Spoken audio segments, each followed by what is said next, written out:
إن الحمد لله نحمده ونستعينه ونستغفره ونعوذ بالله من شرور أنفسنا ومن سيئات أعمالنا. من يهده الله فلا مضل له ومن يضلل فلا هادي له، وأشهد أن لا إله إلا الله وحده لا شريك له، وأشهد أن محمدا عبده ورسوله صلوات الله وسلامه عليه وعلى آله وأصحابه أجمعين. يا أيها الذين آمنوا اتقوا الله حق تقاته ولا تموتن إلا وأنتم مسلمون. يا أيها الناس اتقوا ربكم الذي خلقكم من نفس واحدة وخلق منها زوجها وبث منهما رجالا كثيرا ونساء، واتقوا الله الذي تساءلون به والأرحام إن الله كان عليكم رقيبا. يا أيها الذين آمنوا اتقوا الله وقولوا قولا سديدا يصلح لكم أعمالكم ويغفر لكم ذنوبكم، ومن يطع الله ورسوله فقد فاز فوزا عظيما.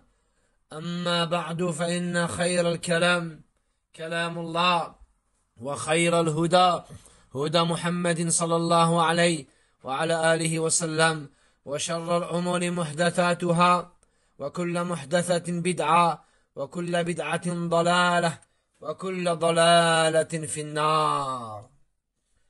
أما بعد، فاتقوا الله عباد الله، أوصيكم ونفسي بتقوى الله جل وعلا. Craignez Allah subhanahu wa ta'ala. Je m'enjoins ainsi qu'à vous la crainte d'Allah Jalla Jalaluh. Nous sommes toujours à la suite concernant l'éducation des enfants.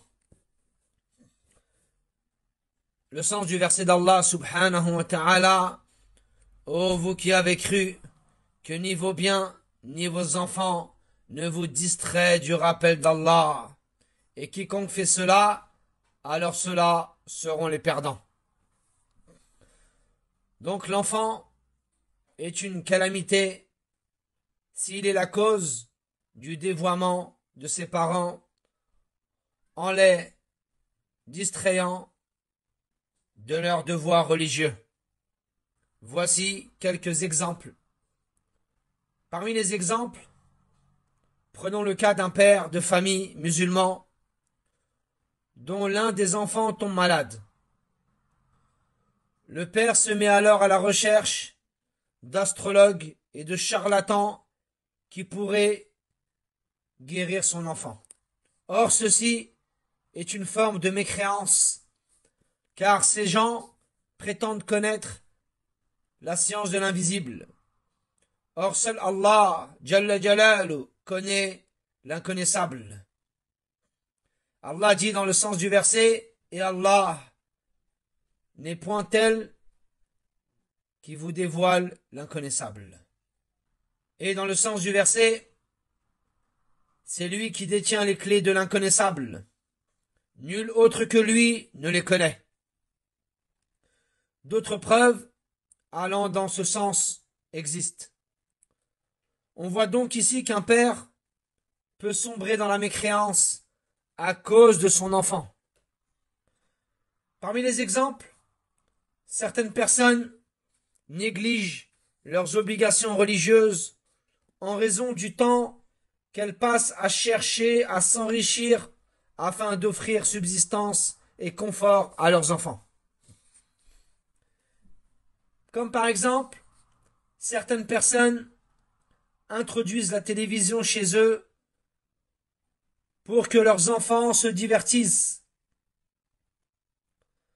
Or, la télévision est illicite en raison des nombreux inconvénients qu'elle présente, comme par exemple les images d'êtres vivants, les instruments de musique et la danse. Elle pousse la femme à regarder les hommes et vice-versa. Elle incite à adopter la pensée des ennemis de l'islam et autres calamités.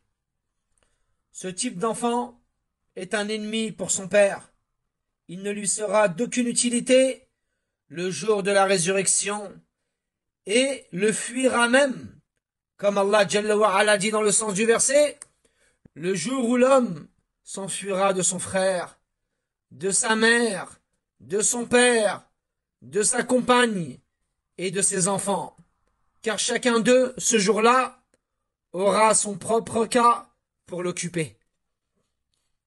Si une mère est éprouvée par un enfant désobéissant, elle se doit d'invoquer Allah pour qu'il le guide, car Allah Jalla wa Ala dit, et votre Seigneur dit, invoquez-moi, je vous répondrai. L'amour parental doit rester confiné dans les limites de la législation. On ne doit pas donc commettre d'interdits à cause de l'enfant. Sache, chère sœur, que l'éducation consciencieuse des enfants implique d'invoquer Allah en leur faveur pour qu'ils fassent d'eux des personnes de bien et pieuses. Et l'invocation du parent n'est jamais rejetée par Allah, comme cela est rapporté dans les hadiths du prophète alayhi salatu wassalam. Il n'est pas permis d'invoquer Allah contre eux, serait-ce par une seule parole, car cela pourrait avoir de graves conséquences et tu le regretteras alors. Le prophète alayhi salatu wassalam dit, n'invoquez pas Allah contre vos propres personnes, ni contre vos enfants, ni contre vos serviteurs, ni contre vos biens, car cela pourrait coïncider avec une heure où Allah répond aux invocations et il exaucerait alors les vôtres. Ce hadith a été rapporté par Abu Daoud d'après Jabir radiyallahu anhu. C'est un hadith qui est bon. Il a aussi été rapporté par Muslim sans que les serviteurs ne soient mentionnés. Sache aussi, chère sœur, qu'Allah a fait de nos enfants une épreuve et un examen pour nous. Comme Allah tabaraka wa ta'ala le dit, le sens du verset, vos biens et vos enfants ne sont qu'une tentation. Al-Bukhari et Muslim rapportent